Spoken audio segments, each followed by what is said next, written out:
নমস্কার বন্ধুরা, আমি অপর্ণা। তোমরা দেখছো ব্লগার অপর্ণা এই চ্যানেলের পক্ষ থেকে তোমাদের জানাই অনেক অনেক অভিনন্দন আর আন্তরিকতা। তোমরা কেমন আছো? আশা করি তোমরা ভালোই আছো, আর আমিও বেশ আছি, আর আশা রাখছি ব্লগটি ভালো লাগবে। তো কালকে যেখান থেকে ভিডিওটি শেষ করেছিলাম, আজকে সেখান থেকে স্টার্ট করছি, মানে আলমারি অর্গানাইজেশন পার্ট 2। তো দেখো, লাস্ট মোমেন্টে এই সেলফে শাড়িগুলো এভাবে গুছিয়ে রাখছিলাম, কারণ তো রোদ থেকে তুলে তুলে এনে ভাঁজ করে রেখেছিলাম গরম গরম অবস্থাতে, কারণ ঠান্ডা হয়ে গেলে কি বলো তো, ভাঁজটা আবার অন্যরকম হয়ে যায়। তো আমার মনে হয় সেটা, তোমাদের নাও মনে হতে পারে। যাই হোক, এখন দেখো ভাঁজ করে জায়গা মতো রেখে দিচ্ছি। আর এগুলো সব সফট শাড়ি, সেগুলো এক সাইড করে রাখলাম, মানে আলাদা করে রাখছি সফটগুলো। আর যেগুলো একটু ওই খড়খড়া টাইপের একটু বা নরম না, সেগুলো আলাদাভাবে রেখেছি। আর সফটগুলো এখন পরি, আর এই রংচঙাগুলো খুব একটা পরা হয় না, কারণ এগুলো বিয়ে টিয়ে বাড়ি গেলে পরা হয়। তো এগুলো সব বলতে পারো বিয়ের শাড়ি, তো এগুলো এখন খুব একটা পরি না, ঝিকিমিকি টাইপের শাড়ি, আর চলেও না দেখবে। তো সেই জন্য এগুলো আলাদা করে রাখলাম, যখন বিয়ে টিয়ে বাড়ি যাব তখন পরা যাবে ওই আর কি। তো দেখো, এগুলো এক সাইডে রাখছি, আর সফটগুলো এক সাইডে রেখেছি। আর একটু যেগুলো মানে খুব একটা সফটও না, খুব একটা নরমও না, সেগুলো আবার ওপরের সেলফে রেখেছি। এইভাবে ভাগ করে করে রেখেছি নিজের সুবিধার্থে, যাতে চট করে পাওয়া যায়। তো যাই হোক, এই শাড়িগুলো পরা হয় বেশি, এই যে এগুলো দেখছো, এই এন্টি কালারগুলো, তো এগুলোই এখন পরি বেশি। আর এই যে দুটো শাড়ি নিয়েছি, কালোটা তো একবার পরেছি, আর ওই আকাশি রঙের শাড়িটা একদমই পরিনি। এগুলো হচ্ছে মালবারি সিল্ক, আর এটা নেটের শাড়ি, যেটা আমার ফার্স্ট শাড়ি বলতে পারো। বিয়ের আগে প্রথম শাড়ি, ওই নেটের শাড়িটা আমার ফার্স্ট কিনেছিলাম। তো তারপর থেকেই শাড়ি নেওয়া শুরু করেছিলাম। তবে আমি শাড়ির চেয়ে চুড়িদারেই বেশি কমফোর্টেবল, আর চুড়িদার পরতেই ভালোবাসি। শাড়ি পরতে ভালোবাসি, বাঙালি যেহেতু শাড়ি পরতেই ভালোবাসি, শাড়িকে সম্মান করি, ভালোবাসি। কিন্তু কী বলো তো, অনেকটা টাইম লাগে, তো সেই জন্যে নিজেকেও অনেকটা সেফটি মনে হয় না। তো যাই হোক, সেই জন্য শাড়িটা খুব একটা পরা হয় না। তবে চুড়িদার যে অনেক আছে তাও না, কয়েকটা আছে।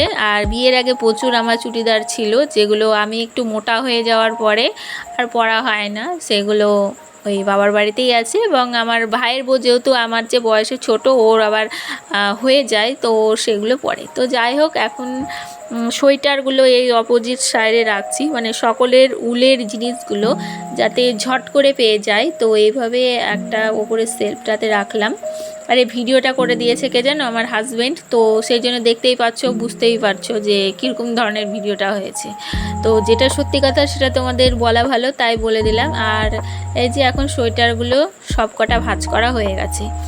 তো এবার একটু অন্যরকম করে গুছালাম। এর আগের বার যেমন একবার ব্যাগে গুছিয়েছিলাম, তার আগের বার আবার আরেকটু অন্যরকম ছিল, এবার আবার আরেকটু অন্যরকম। মানে যত দিন যাচ্ছে তত কি বলো তো, কাজ করতে করতে না, কাজ করার প্রতি একটা অভিজ্ঞতাটা বাড়ছে। যদি এবার কাজগুলো না করি তাহলে কিন্তু এই অভিজ্ঞতাটা বাড়ে না। আর এই যে ব্লাউজগুলো এভাবে রেখেছি, কারণ ওই খুঁজে পাওয়া যায় না, তো সেই জন্য এইভাবে রেখেছি, মানে নিজের সুবিধা বলতে পারো। তো একটা ঝুড়ির মধ্যে একটু রোল রোল করে রেখে দিয়েছি। আর সায়াগুলোকেও কিন্তু একটা ঝুড়িতে রেখেছি। আর তারপরে এই যে ব্যাগগুলো এভাবে রাখছি, এই কটাই আমার স্টকে ব্যাগ আছে, এর চেয়ে বেশি নেই। তো দেখো, এগুলো হ্যান্ড ব্যাগ, এগুলো এই ওপরে রাখলাম। আর যেগুলো কাঁধে ঝুলানো ব্যাগ না, সেগুলো ওই কোট ঝুলানোর জন্য যে একটা আলমারিতে জায়গা আছে, তো সেখানে ঝুলিয়ে ঝুলিয়ে রাখছি। কারণ আমার হাজব্যান্ডের কোট নেই, তো ব্লেজার নেই, তো যেটা নেই সেটা নেই। আর এই যে চাদরের ভান্ডার আমার, মানে খুব একটা বেশি চাদর নেই, ওই স্টকে মাত্র ওই 3খানা চাদর আছে বলতে পারো। তো সেগুলো এখন গুছিয়ে রাখলাম। আর টুপিগুলো একটা ক্যারিতে ভরে রেখেছি, যাতে খুঁজে পাওয়া যায়। টুপি, মোজা, ছোটো জিনিস তো। আর তারপরে একটা এক্সট্রা মশারি আছে, সেগুলো রেখেছি। আর সবুজ রঙের যে নিচের ঝুড়িটা দেখছো, সেটার মধ্যে সমস্ত সায়াগুলো ভাঁজ করে করে রেখেছি। তাহলে ওই শাড়ি পরার সময়তে সায়া খুঁজে বেড়াতে হয়, ব্লাউজ খুঁজে বেড়াতে হয়, দেখতেও পাই না, তো সেই ব্যাপারটা হবে না। তো যাই হোক, দেখা যাক এখন সেই ব্যাপারটা হয় কি হয় না। তো এখন সব কটায় যে ভাঁজ করে রেখে দিলাম। আর পুরো আলমারির লুকটা তোমাদের সঙ্গে শেয়ার করলাম। এই যে হলো আলমারির ফুল লুক। কেমন হয়েছে আলমারিটা গোছানো, অবশ্যই তোমরা কিন্তু কমেন্টের মাধ্যমে জানিও। আর এই যে এখন আলমারি গুছানো কমপ্লিট। এই আলমারিটা গুছিয়ে রেখে দিলাম। আবার আলনার শোকেসটাও কিন্তু গুছিয়েছি, কারণ দুই দিকেরই তো জামা কাপড় রোদে দিয়েছিলাম একদিনে।